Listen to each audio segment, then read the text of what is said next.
Le format papier utilisé pour les dessins d'atelier en fabrication de structures d'acier est généralement le format 11 par 17. C'est un format qui est pratique, facilement utilisable par les ouvriers dans l'atelier. Donc, c'est souvent le format qui va être utilisé. Ce dessin-là est séparé en 3 sections. La première section est le cartouche. Le cartouche étant constitué évidemment de l'éternel projet, donc qui est le client. La colonne de gauche, le dessiné par, donc la personne qui a réalisé le dessin, en l'occurrence vous, dans le cadre de l'école, le dessinateur. Vérifié par, c'est la personne évidemment qui va contre-vérifier l'information qui a été faite par la première personne. On élimine ici surtout des erreurs d'inattention ou même des fois des erreurs de calcul ou d'interprétation qui pourraient, sur le chantier, se répercuter par des hausses de coûts assez importantes. La date d'émission du dessin, les révisions, les différentes révisions qu'il peut y avoir en cours de production du dessin. Dans la colonne de droite, on va retrouver l'acier, le type d'acier utilisé dans la construction, le diamètre standardisé des trous, donc qui permet justement de faciliter la conception d'une pièce. On ajuste avec un forêt de 22 mm et on va comme ça produire tous les trous qu'il y a sur la pièce en question. Il peut y avoir des exceptions, on verra plus tard comment.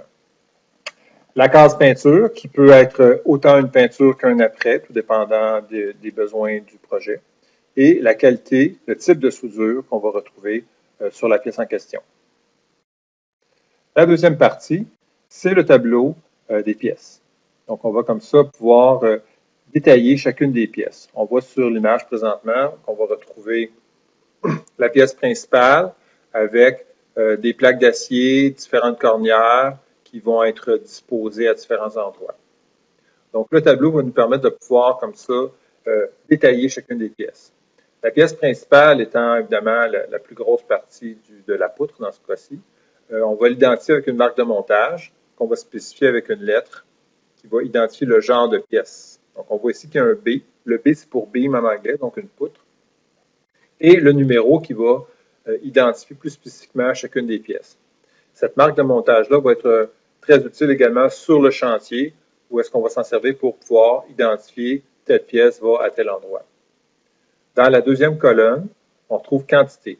Cette colonne-là va spécifier la quantité de pièces nécessaires pour réaliser une seule poutre. Et dans la troisième colonne, on va retrouver la quantité pour le projet en entier. Donc, si on retrouve une seule poutre, comme c'est le cas ici, on retrouve une seule poutre B137 dans ce projet-là. Si j'avais eu 5 poutres B137, eh bien, dans la colonne quantité totale qui est ici, j'aurais retrouvé le chiffre 5. Dans description, on retrouve le type de pièce utilisée. Donc, pour fabriquer cette poutre-là, on a besoin d'un profilé en acier, un W310 par 39. Le 39 étant spécifié dans la colonne masse par mètre.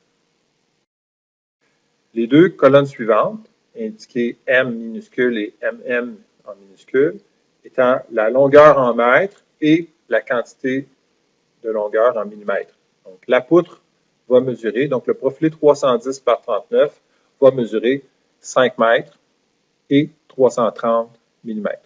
Donc 5,33 mètres. Ici, toujours à marque de montage, ici, on retrouve PA en minuscule. Donc, on remarquera que B, c'est pour les pièces principales et toutes les autres pièces vont être identifiées avec des lettres minuscules. Donc, PA, c'est une plaque d'acier qu'on va retrouver pour fabriquer la pièce en question en 2 exemplaires. Donc, on va avoir 2 plaques qui vont être identifiées PA. Évidemment, pour le projet total, étant donné qu'on a besoin d'une seulement une poutre B137, on va se retrouver avec 2 PA pour le projet en entier. Description. Donc, le PL identifiant que c'est une plaque de 152, sa largeur, et le 10, son épaisseur. Donc, on retrouve avec une plaque de 10 mm d'épaisseur par 152 de large, et on retrouve dans la colonne millimètres 230 qui va être sa longueur. Donc, toutes les pièces comme ça vont être énumérées, quantifiées, Et on va pouvoir, comme ça, grâce à ce tableau-là, sortir des quantités de pièces pour l'ensemble du projet et comme ça, sortir les coûts et faire des productions de masse là, pour, par exemple, pour la B137, j'ai besoin de seulement 2 PA, mais dans l'ensemble du projet, peut-être que j'en ai besoin de 150. La troisième partie, c'est la partie dessin. La case de dessin, c'est une case qui va être faite avec un dessin qui va être habituellement de seulement une seule vue, mais qu'on peut retrouver également des vues latérales, la vue de gauche, la vue de droite, et parfois même la vue du dessus ou du dessous de la pièce. En règle générale, on est capable de se débrouiller avec une seule vue, car on va utiliser certaines annotations qui vont nous permettre de pouvoir positionner correctement chacune des pièces.